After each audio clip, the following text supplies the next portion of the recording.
임시 주주총회 소집 통지서가 레이나 호텔 이사진에게 전달됐다. 안건은 단 하나였다. 대표이사 천여리 해임. 여리는 회의실 가장 안쪽 자리에 앉아 서류를 다시 읽었다. 해임 사유는 경영 판단 실패와 독단적인 투자 결정, 그리고 대표 개인의 약혼으로 인한 기업 이미지 훼손이었다. 약혼 발표가 끝난 지 얼마 되지도 않았다. 하지만 기다렸다는 듯 반대 세력이 움직였다. 엄지수가 굳은 얼굴로 말했다. 천여리 약혼식으로 시에나 반응이 심상치 않은데요. 봉지욱 총지배인이 주주명부를 펼쳤다. 시에나가 레이나 지분을 추가로 사들였습니다. 오 관장님 쪽 우호 지분까지 합치면 해임안을 올릴 수 있습니다. 조만간 레이나에서 임시 주총이 열릴 거예요. 여리는 소집 통지서의 날짜를 확인했다. 예상보다 훨씬 빨랐다. 심각한 상황이에요. 엄지수의 질문에 봉 총지배인은 대답하지 못했다. 현재 확인된 우호 지분만 계산해도 여리에게 불리했다. 여리가 담담하게 물었다. 해임안이 통과되면요? 대표이사직에서 즉시 물러나셔야 합니다. 호텔 경영권은 누가 가져가죠? 이사회에서 선임할 겁니다. 하지만 지금 분위기라면 천동준 전무가 유력합니다. 여리는 서류를 덮었다. 레이나 호텔 대표이사 천여리 해임. 그녀가 자신의 이름이 적힌 안건을 직접 읽었다. 엄지수는 여리의 눈치를 살폈지만 여리는 자리에서 일어나 창밖만 바라봤다. 호텔 로비에는 여전히 약혼을 축하하는 꽃들이 놓여 있었다. 축하 문구 옆으로 해임을 요구하는 기사들이 빠르게 올라오고 있었다. 누군가는 여리의 약혼을 사랑이 아니라 경영권 방어를 위한 거래라고 썼다. 또 다른 기사는 검사와 호텔 대표의 관계가 수사에 영향을 줄 수 있다고 의혹을 제기했다. 모두 같은 방향을 가리키고 있었다. 천여리를 대표 자리에서 끌어내리는 것. 여리는 휴대전화를 뒤집어 놓았다. 주총까지 얼마나 남았어요? 일주일입니다. 일주일이면 충분하네요. 봉 총지배인이 걱정스럽게 바라봤다. 대표님, 현재 이탈 가능성이 있는 주주까지 합치면 우리가 불리합니다. 그러니까 돌아오게 해야죠. 접촉해 볼 만한 주주들은요? 엄지수가 명단을 내밀었다. 국내 주주들은 대부분 오 관장님 쪽에서 먼저 접촉했습니다. 남은 건 해외 기관과 창업주 시절부터 지분을 보유한 개인 주주들입니다. 대표님이 직접 만나셔야 합니다. 해야죠. 여리는 가장 많은 의결권을 가진 해외 주주의 이름에 표시했다. 호텔업계에서 은퇴한 제1사업가 한성필. 그는 백경자 회장과 오랫동안 거래했지만 최근 몇 년 동안 레이나 경영에 관여하지 않았다. 그의 지분이 여리에게 오면 해임안을 막을 수 있었다. 문제는 한성필이 누구의 연락도 받지 않는다는 점이었다. 봉 총지배인이 조심스럽게 말했다. 오 관장님도 이미 사람을 보냈을 겁니다. 사람을 보냈다면 저는 직접 가면 돼요. 지금 해외로 나가시면 국내 이사들을 놓칠 수 있습니다. 여기서 기다리면 둘 다 놓쳐요. 여리는 한성필의 거주지와 일정을 확인했다. 비행기부터 잡아주세요. 그 시각 옥계인은 천동준과 함께 이사회 의장을 만나고 있었다. 동준은 예상표를 정리한 종이를 밀어놓았다. 해임 찬성이 과반을 넘었습니다.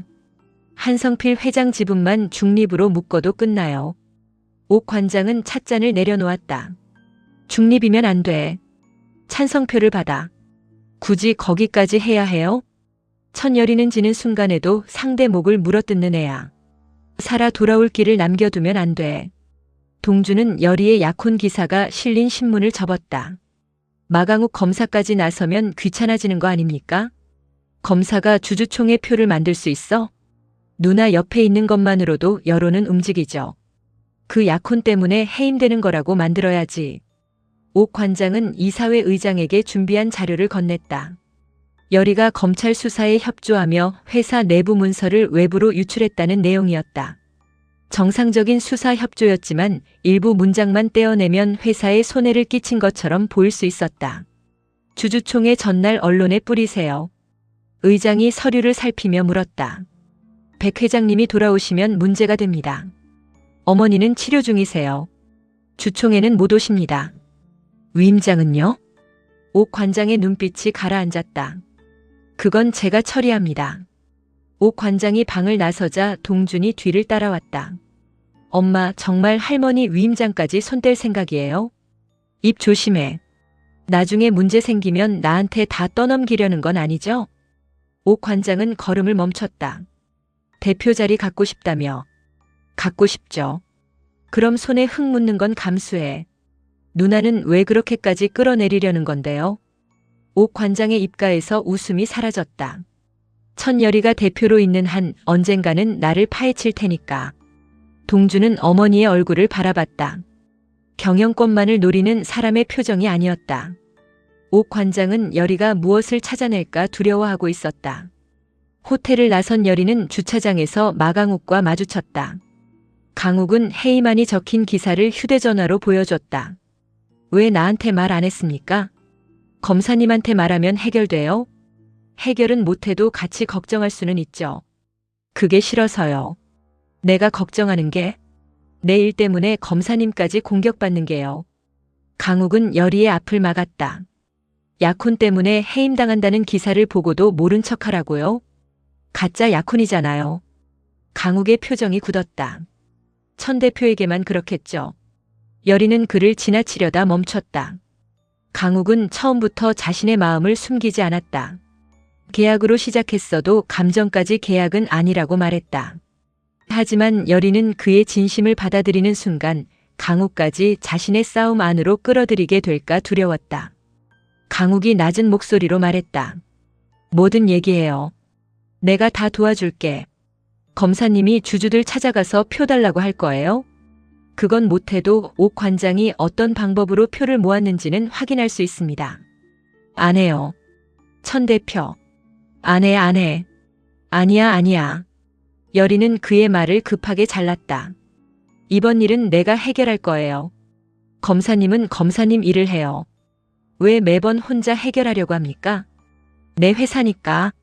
내 약혼녀 일입니다. 계약 약혼녀요.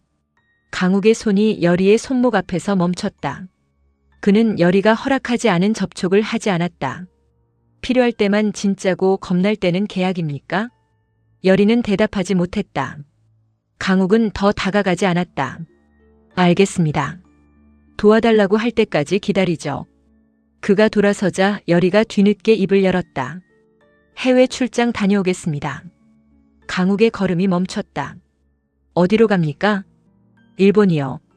한성필 회장님을 만나야 해요. 혼자? 엄 비서랑 갑니다. 언제 갑니까? 당장. 강욱이 다시 돌아왔다. 급하긴 급한가 봐. 일주일 뒤면 대표에서 잘릴 수도 있으니까요. 여리는 아무렇지 않은 척했지만 손끝은 차가워져 있었다. 강욱이 그 손을 바라봤다. 무섭습니까? 아니요. 거짓말할 때 오른손을 숨기더군요. 여리는 등 뒤로 감췄던 손을 앞으로 내렸다. 대표 자리 하나 잃는 게 뭐가 무섭겠어요. 자리만 잃는 게 아니니까 무서운 거겠죠. 강욱의 말은 정확했다. 여리가 대표에서 밀려나면 옥 관장은 호텔 내부 자료부터 없앨 것이다. 여리가 추적하던 사망 사건과 비자금 장부, 오래전 호텔에서 사라진 직원들의 기록까지 모두 닫힐 수 있었다. 강욱은 여리의 장갑 낀 손을 잡았다. 다녀오십시오. 검사님. 대신 돌아오면 더는 혼자라고 하지 마요. 여리는 손을 빼지 않았다. 생각해 볼게요. 그 말이면 충분합니다. 두 사람을 지켜보던 강민화는 차 안에서 여리에게 전화했다. 여리는 발신자를 확인하고 받지 않았다. 민화는 다시 걸었다. 세 번째 전화가 울리자 여리가 통화 버튼을 눌렀다. 왜? 회의만 올라왔다며. 소식 빠르네. 한성필 회장 만나러 가는 거지. 여리의 얼굴이 굳었다. 어떻게 알았어? 내가 표를 구하려면 그 사람밖에 없으니까. 그래서? 가지 마. 한 회장은 널 만나주지 않아. 그건 내가 확인해. 옥계이가 먼저 움직였어. 여리는 옥 관장에게 존칭조차 쓰지 않는 민환의 말투를 놓치지 않았다. 너 작은 엄마랑 무슨 거래했어? 그 여자하고 내가 거래할 이유가 있나? 그럼 내가 어디로 가는지 어떻게 알았는데? 여리야, 내가 생각하는 것보다 내 회사 상황이 많이 안 좋아. 내 회사 일에 관심 끊어. 내가 도와줄게. 필요 없어. 대표에서 끌려 내려온 뒤에도 그렇게 말할 수 있을까? 여리는 전화를 끊었다. 민화는 통화가 끝난 휴대전화를 바라보다 운전기사에게 말했다. 공항으로 가요. 출국 당일 여리는 탑승 수속을 마친 뒤에야 강민환이 같은 비행기를 예약했다는 사실을 알았다. 엄지수가 출국장 쪽을 보며 말했다. 대표님, 강민환 대표도 가요? 민화는 여행용 가방 하나만 든 채 다가왔다. 아무래도 나도 같이 가야 될 것 같은데? 여리의 표정이 차갑게 굳었다. 누가 같이 가자고 했어? 한성필 회장은 내 어머니와도 인연이 있어. 나 없이 가면 문 앞에서 돌아올 가능성이 높아. 그래도 안 가. 비행기에서 내릴 생각은 없어. 이건 레이나 일이야. 그러니까 가는 거야. 내가 해임되면 레이나를 집어삼킬 사람이 누군지 아니까. 강욱의 목소리가 두 사람 사이로 들어왔다. 그걸 아는 사람이 강 대표뿐입니까? 여리가 놀라 돌아봤다. 강욱도 작은 가방을 들고 서 있었다. 검사님이 왜 여기 있어요? 출장입니다. 검사가 갑자기 일본에 무슨 출장이에요? 공조수사협의. 거짓말. 천 대표가 먼저 했습니다. 강욱은 자신의 탑승권을 내밀었다. 목적지는 여리와 같았다. 민환이 헛웃음을 지었다. 검사가 수사 중인 기업 대표를 따라 해외까지 가도 됩니까? 정식 출장입니다. 일정이 우연히 겹쳤을 뿐이고. 정말 우연일까? 강 대표도 우연히 같은 비행기를 탄 것 같은데요. 두 남자의 시선이 맞붙었다. 여리는 두 사람 사이를 지나 탑승구로 향했다. 둘 다 따라오든 말든 방해만 하지 마요. 비행기 좌석에서도 신경전은 계속됐다. 민화는 여리 옆자리를 예약했지만 강욱은 승무원에게 자리를 바꿀 수 있는지 물었다. 여리는 두 사람을 번갈아 보다가 엄지수와 자리를 바꿨다. 결국 여리 옆에는 강욱이 앉았고 민화는 바로 뒤에 자리했다. 비행기가 이륙하자 강욱은 안전벨트를 다시 확인했다. 여리는 창밖을 보며 입가를 가렸다. 웃었습니까? 아니요. 분명히 웃었는데. 검사님이 귀신보다 비행기를 더 무서워하는 것 같아서요. 비행기는 안 무섭습니다. 기체가 흔들리자 강욱의 손이 팔걸이를 붙잡았다. 여리가 그의 손등 위에 손을 올렸다. 강욱이 놀라 바라봤다. 이러면 덜 무섭죠? 장갑을 끼고 있는데요. 여리는 천천히 장갑을 벗었다. 맨손이 맞닿는 순간 강욱의 시야에 낯선 기억이 밀려들었다. 어두운 호텔 객실. 한성필이 누군가에게 서류를 건네고 있었다. 서류를 받은 사람은 옥계희였다. 그 옆에는 젊은 시절의 봉지욱 총지배인이 서 있었다. 한성필이 옥 관장에게 말했다. 이 사실이 알려지면 천여리는 대표가 아니라 상속인 자리에서도 밀려날 거야. 기억은 거기서 끊겼다. 강욱은 여리의 손을 놓지 않은 채 물었다. 방금 봤습니까? 네. 한성필 회장과 옥 관장이 오래전부터 연결돼 있었습니다. 여리는 고개를 저었다. 그건 이상해요. 한 회장님은 할머니 편이었어요. 봉 총지배인도 같이 있었습니다. 여리의 눈빛이 흔들렸다. 봉지욱은 여리가 가장 신뢰하는 사람이었다. 부모를 잃은 뒤 호텔에서 살아남을 수 있도록 도와준 사람도 그였다. 뒤에서 두 사람을 지켜보던 민환이 몸을 앞으로 기울였다. 뭘 봤어? 여리는 장갑을 다시 꼈다. 내가 알 필요 없어. 민환의 시선이 맞잡았던 두 사람의 손에 머물렀다. 그 능력 많이 편리하네. 손만 잡으면 남의 비밀까지 다 볼 수 있으니까. 강욱이 돌아봤다.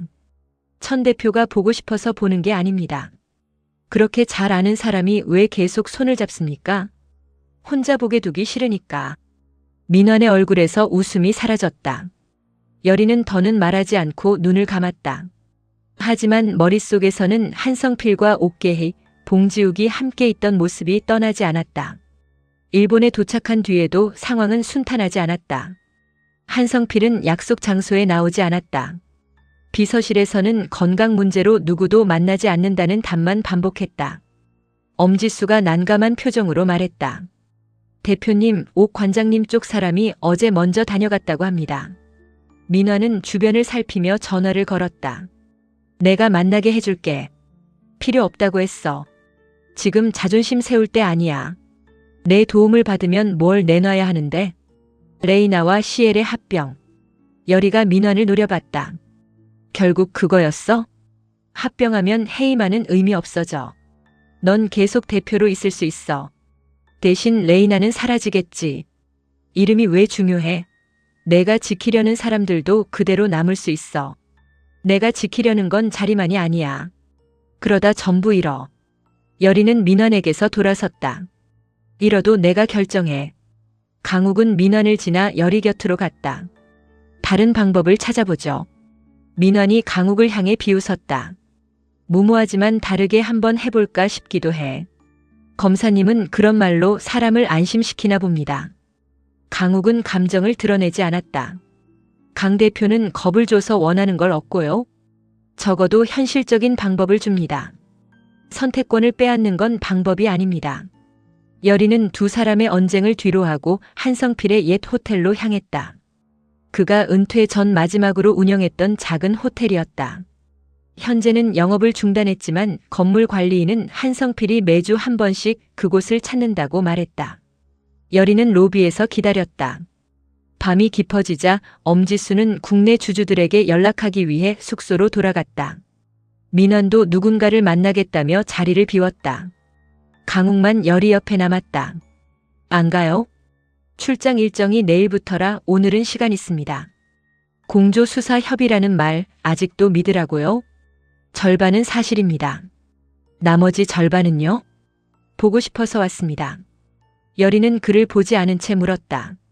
내가 대표에서 해임되면 어떡할 거예요? 변하는 건 없습니다. 나는 많이 변할 텐데. 천여리가 대표라서 좋아한 게 아닙니다. 대표가 아닌 천여리는 아무것도 없어요. 강욱은 여리 쪽으로 몸을 돌렸다. 그 말 다시 하지 마요. 사실이에요. 귀신을 보고도 도망치지 않았고 죽은 사람의 억울함을 외면하지 않았습니다. 자기 회사에서 사람이 다쳤다고 밤새 병원을 지켰고요. 아무것도 없는 사람은 그렇게 못합니다. 여리는 애써 웃었다. 검사님은 사람 취조만 잘하는 줄 알았는데 좋아하는 사람 설득하는 것도 잘합니다. 아직은 잘 모르겠는데요. 시간 많습니다. 주총까지는 없어요. 그 뒤에도 있습니다. 여리는 그제야 강욱을 바라봤다. 강욱은 해임을 막겠다는 약속을 하지 않았다. 결과와 상관없이 옆에 있겠다고 말했다. 여리에게 필요했던 것은 승리를 보장하는 사람이 아니었다. 패배한 뒤에도 자신을 같은 사람으로 봐줄 누군가였다. 여리가 장갑을 벗었다. 손잡을래요? 강욱의 얼굴에 긴장한 기색이 스쳤다. 이번에는 뭘 보게 될지 모르는데요. 무섭다면서요. 많이 무섭습니다. 그런데도요? 강욱은 여리의 손을 잡았다. 당신이 더 중요하니까. 두 사람의 손이 맞닿자 호텔 복도 끝에 한 여자가 나타났다. 호텔 유니폼을 입은 중년 여성이었다. 젖은 머리와 창백한 얼굴로 오래된 객실을 가리켰다. 여리와 강욱은 여자를 따라갔다. 잠긴 객실 안에는 먼지가 쌓여 있었다. 벽에는 한성필과 백경자 회장, 젊은 시절의 봉지욱이 함께 찍은 사진이 걸려 있었다. 죽은 여성은 책상 아래를 가리켰다.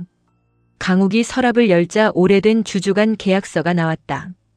계약서에는 레이나의 해외 지분을 창업주 일가의 동의 없이 제3자에게 넘길 수 없다는 조항이 있었다. 한성필의 지분은 마음대로 옥계희에게 위임될 수 없었다. 여리는 계약서를 펼치다가 별도의 봉투를 발견했다. 봉투 겉면에는 자신의 이름이 적혀 있었다. 천여리에게. 여리가 편지를 꺼내려는 순간 문이 열렸다. 백발의 한성필이 지팡이를 짚고 서 있었다. 남의 호텔에 들어와 뭘 하는 겁니까? 여리는 계약서를 내려놓고 그에게 다가갔다. 죄송합니다. 하지만 만나뵐 방법이 없었습니다. 그래서 죽은 사람까지 앞세웠습니까? 여리의 얼굴이 굳었다. 한성필은 두 사람이 바라보는 여성을 정확히 쳐다보고 있었다. 회장님도 보이십니까? 보이지는 않아도 압니다. 저 사람은 죽어서도 이 호텔을 떠나지 못했으니까. 한성필은 책상 앞에 앉았다. 천 대표가 왜 여기까지 왔는지도 압니다. 제게 의결권을 위임해 주십시오. 싫습니다. 이유를 듣고 싶습니다. 당신이 백경자 회장과 다르다는 걸 증명하지 못했으니까. 여리의 눈빛이 흔들렸다. 할머니와 원한이 있으십니까? 원한이 아니라 빚이 있지. 한성필은 죽은 여성이 가리킨 봉투를 집었다. 이 사람은 내 딸입니다. 레이나 호텔에서 일하다 죽었어요. 호텔에서는 사고로 기록돼 있습니다. 사고가 아니야. 강욱이 한 걸음 다가섰다. 누가 죽였습니까? 그걸 밝히겠다고 약속한 사람이 봉지욱이었어. 여리는 비행기에서 본 기억을 떠올렸다. 봉 총지배인님이 왜 옥 관장과 함께 있었죠? 진실을 덮는 대가로 자리를 받았으니까. 그럴 리 없어요. 천 대표가 믿고 싶은 사람과 실제 그 사람은 다를 수 있어요. 한성필은 봉투를 여리에게 건넸다. 안에는 호텔 내부 회계 자료와 당시 직원들의 진술서가 들어있었다. 사망한 직원은 레이나의 비자금 조성과 미술품 불법 거래를 발견했다. 그 자료를 백경자 회장에게 전달하려던 날 호텔에서 추락했다. 마지막으로 만난 사람은 옥계희였다. 하지만 직원의 출입 기록을 삭제한 사람은 봉지욱이었다. 여리는 서류에서 시선을 떼지 못했다. 봉 총지배인님이 직접 삭제했다고요? 그 사람 서명이 남아 있습니다. 조작일 수도 있어요. 그래서 내가 오랫동안 기다렸어. 천 대표가 직접 확인할 수 있을 때까지. 한성필은 여리의 손에 들린 주주간 계약서를 바라봤다. 표가 필요하면 하나만 약속해요. 말씀하십시오. 대표 자리를 지키기 위해 이 자료를 덮지 않겠다고. 여리는 망설이지 않았다. 덮지 않겠습니다. 이게 공개되면 레이나 주가가 무너질 수도 있어요. 그래도 밝히겠습니다. 대표에서 쫓겨날 수도 있고 그 자리를 지키려고 죽은 사람을 또 외면하면 제가 대표일 이유가 없습니다. 한성필의 시선이 강욱에게 향했다. 검사는 증인이요? 강욱이 답했다. 천여리 대표의 선택을 들었습니다. 약혼자라서 편을 드는 건 아니고 약혼자이기 전에 검사입니다. 자료가 사실이라면 누구든 수사합니다. 천 대표에게 불리해도 강욱은 여리를 바라봤다. 그게 이 사람을 지키는 방법입니다. 한성필은 마침내 위임장을 꺼냈다. 내 표를 천 대표에게 맡기죠. 여리가 위임장을 받으려는 순간 한성필이 손을 거두었다. 단 한 가지 더 확인해야 합니다. 그는 강욱에게 편지 한 장을 건넸다. 죽은 딸이 생전에 작성한 편지였다. 편지에는 자신이 확보한 원본 장부를 레이나 호텔의 누군가에게 맡겼다는 내용이 적혀 있었다. 그 사람의 성은 봉 씨였다. 봉지욱이 증거를 없앤 것인지 아니면 몰래 숨긴 것인지 알 수 없었다.